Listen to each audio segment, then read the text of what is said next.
नेहरू युवा केंद्र और संयुक्त रूप से जो सीआरपीएफ बटालियन जो बच्चों को भेज रहे हैं, इस बारे में क्या बताना चाहेंगे? गृह मंत्रालय भारत सरकार और युवा कार्यक्रम एवं खेल मंत्रालय भारत सरकार के संयुक्त तत्वाधान में जनजातीय युवा आदान प्रदान कार्यक्रम का आयोजन किया जाता है। इसी क्रम में वित्तीय वर्ष 2023 में 15वां जनजातीय युवा आदान प्रदान कार्यक्रम का आयोजन किया जा रहा है, जिसमें गिरिडीह जिले से इस पूरे वित्तीय वर्ष में 260 युवाओं को 20-20 के दलों में भ्रमण हेतु अलग अलग जगहों पर सीआरपीएफ के सहयोग से भेजा जाना है। इसी क्रम में हैदराबाद से 20 युवाओं का दल आज रवाना हो रहा है हैदराबाद के लिए, और उन्हीं युवाओं के लिए ब्रीफिंग सेशन का आयोजन 154 वाहिनी सीआरपीएफ के प्रांगण में आज किया गया था। बच्चों को भेजने का क्या उद्देश्य है वहाँ पे, जैसे हैदराबाद को भेज रहे हैं जो घुमाने का? जी, बच्चों का भेजने का उद्देश्य है कि जो भी हमारे लेफ्ट विंग एक्सट्रीमिज्म से अफेक्टेड ज़िले हैं, जैसे कि गिरिडीह जिसमें भारत सरकार करती हैं, ये उद्देश्य है कि बच्चे वहाँ से जाएं, देश में हो रही सामाजिक आर्थिक प्रगति से अवगत हों, वहाँ विभिन्न युवाओं से इंटरेक्ट करें, वहाँ झारखंड की संस्कृति से लोगों को अवगत कराएं, वहाँ की संस्कृति से अवगत हों, और इसके बाद उनके मन में यदि कोई भाव है, उनके मन में या उनके क्षेत्र में हमारी पुलिस बलों के लिए या फिर सरकार के लिए कोई द्वेष या गलत धारणा है, तो वो दूर हो और वापस अपने क्षेत्र में आकर के एक एम्बेसडर का काम करें कि अन्य लोगों को भी जो यदि कोई गलत भावना है तो वो दूर। यहाँ पे जो भ्रमण सेशन कराया जाएगा वहाँ पे, जी जी, और किस प्रकार के वहाँ बच्चे सीखेंगे? हाँ, वो केवल भ्रमण नहीं है, वहाँ पे उन्हें ये लेफ्ट विंग एक्सट्रीमिज्म से वो कैसे बाहर निकले, समाज की मुख्य धारा से में कैसे जुड़ें, विभिन्न मंत्रालयों द्वारा आज विशेष रूप से आदिवासी योजनाओं के लिए कौन कौन सी योजनाएं चल रही हैं उनके विषय में बताया जाएगा। उस प्रकार से उन योजनाओं का वो किन के लिए वो एलिजिबिलिटी रखते हैं और किन योजनाओं के लिए उन्हें किन से संपर्क करना पड़ेगा उनके विषय में बताया जाएगा। संवैधानिक पदों पर बैठे उच्च व्यक्तियों के साथ उनका इंटरेक्शन कराया जाएगा, और वापसी के उपरांत एनवाईके भी उन्हें पूरी हैंड होल्डिंग सपोर्ट करेगा उन योजनाओं से जुड़ने हैं। आगे चल के जो आदिवासी बच्चे हैं वो क्या बेनिफिट मिलेगा इससे जो आप करवा रहे हैं? बिल्कुल, सबसे यदि सीधे शब्दों में कहें तो उन्हें मुख्य धारा से जोड़ना, कि यदि गिरिडीह जिले में अभी भी काफ़ी लेफ्ट विंग एक्सट्रीमिज्म में कमी आई है, लेकिन यदि हम इसमें सभी 18 से 22 वर्ष के युवा है, यदि ये चूंकि ये युवा सरकार भी मानती है कि लोगों के भटकने के ज़्यादा चांसेस रहते हैं, तो सबसे बड़ा लक्ष्य इस कार्यक्रम का यही है कि युवाओं को मेन स्ट्रीम से जोड़ें और फिर वो लीडरशिप स्किल डेवलप करके अन्य युवाओं को भी भटकने से रोकें। सीआरपीएफ का क्या योगदान है इसमें? ये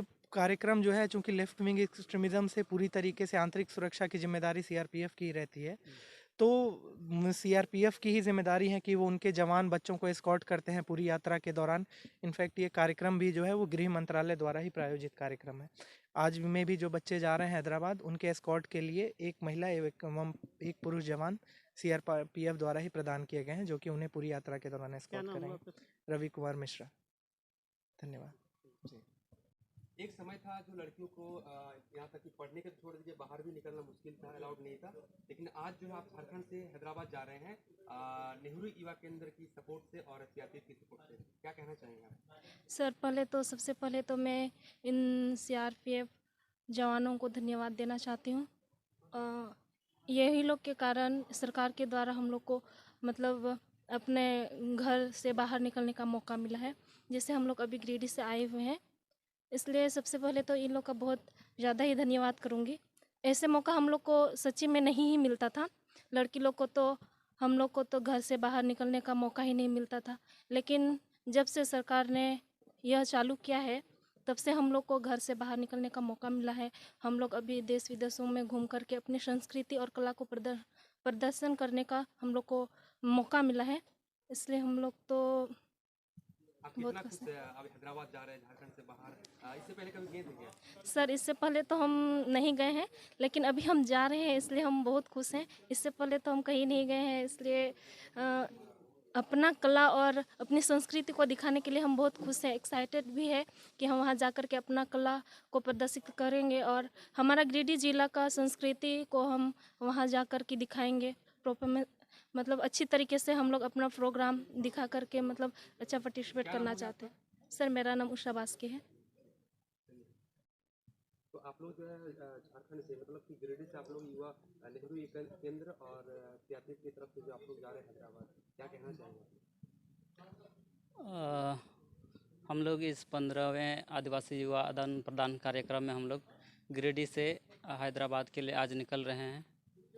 हम लोग को यहाँ बताया गया धनबाद का 154 सीआरपीएफ बटालियन में अधिकारियों से हमें अवगत कराया गया कि नेहरू युवा केंद्र का जो आदिवासी आदान प्रदान युवा कार्यक्रम है, इसका उद्देश्य क्या है। इसका खास मकसद हम लोग को यही बताया गया कि जो पिछड़े इलाकों में जो आदिवासी युवा युवतियां हैं, उनको मतलब मुख्य धारा से कैसे जोड़ना है। सरकार की जो उद्देश्य है राष्ट्र निर्माण का, उनको कैसे मुख्य धारा में लाना है। तो इसी के मकसद से हम लोग जा रहे हैं हैदराबाद। देखा जाए तो राष्ट्र निर्माण के लिए युवाओं का काफ़ी ज़्यादा सहयोग मिलता है, तभी चाहे राष्ट्र निर्माण का होता है। जी जी। और नेहरू युवा केंद्र शुरू से ही जो युवाओं को काफ़ी ज़्यादा सहयोग करता है। इससे पहले आप लोग कभी इस तरह का मौका मिला था? जी नहीं, इस तरह का हम लोग को मौका नहीं मिला है। लेकिन हम लोग के आसपास के जो युवक युवतियाँ गए थे, उनके द्वारा हमें अवगत कराया गया कि इस तरह के आदान प्रदान कार्यक्रम में क्या कार्यक्रम होता है, हम लोग के लिए किस प्रकार जो लाभदायक कार्यक्रम किया जाता है। तो इसी मकसद से हम लोग भी तो आप लोग क्या दिखाना चाहेंगे हैदराबाद में? आप लोग झारखंड का जो क्या कल्चर किस टाइप का दिखाना चाहेंगे? जी, हम लोग को बताया गया कि झारखंड से बहुत सारे ज़िले एवं अन्य राज्यों से भी आदिवासी युवक युवतियाँ आएंगे, तो वहाँ की जो अपना क्षेत्रीय कला और संस्कृति है, उनको वहाँ दिखाया जाएगा। तो हम लोग भी अपना गिरिडीह का जो भी हम लोग का जो संथाली में संस्कृति है, तो अपना सांस्कृतिक प्रोग्राम वहाँ प्रस्तुत करेंगे। क्या नाम हो गया आपका? मेरा नाम राजेश टुडू है।